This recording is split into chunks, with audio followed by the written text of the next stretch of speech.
ಚಿತ್ರದುರ್ಗದ ಅಯ್ಯಣ್ಣನ ಪೇಟೆಯ ವಾಸವಿ ಶಾಲೆ ರಸ್ತೆಯಲ್ಲಿ ಗುರುವಾರ ಬೆಳಗ್ಗೆ ಸುಮಾರು 11 ಗಂಟೆ ವೇಳೆ ಆಕಸ್ಮಿಕವಾಗಿ ವಿದ್ಯುತ್ ಕಂಬಕ್ಕೆ ಬೆಂಕಿ ಕಾಣಿಸಿಕೊಂಡ ಘಟನೆ ನಡೆದಿದೆ. ಶಾರ್ಟ್ ಸರ್ಕ್ಯೂಟ್ನಿಂದ ಆರಂಭವಾದ ಬೆಂಕಿ ಕ್ಷಣಾರ್ಧದಲ್ಲಿ ಕೇಬಲ್ಗಳಿಗೆ ವ್ಯಾಪಿಸಿ, ಕೇಬಲ್ಗಳಿಂದ ಬೆಂಕಿಯ ಉಂಡೆಗಳು ನೆಲಕ್ಕೆ ಬೀಳುತ್ತಿದ್ದು ಸಾರ್ವಜನಿಕರಲ್ಲಿ ಆತಂಕ ಉಂಟಾಯಿತು.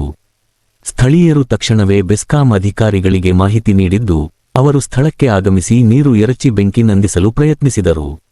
ಆದರೆ ಬೆಂಕಿ ನಿಯಂತ್ರಣಕ್ಕೆ ಬಾರದ ಹಿನ್ನೆಲೆಯಲ್ಲಿ ಅಗ್ನಿಶಾಮಕ ದಳಕ್ಕೆ ಮಾಹಿತಿ ನೀಡಲಾಯಿತು.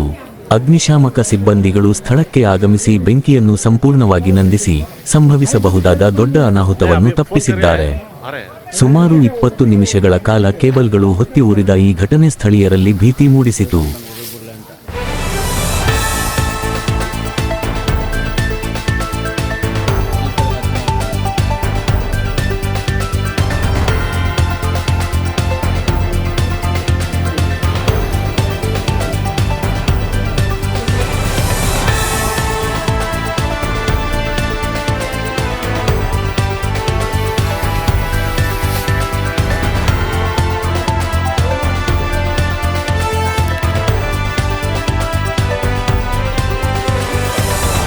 ಫೋನ್ ಮಾಡಿದ್ಯಾ?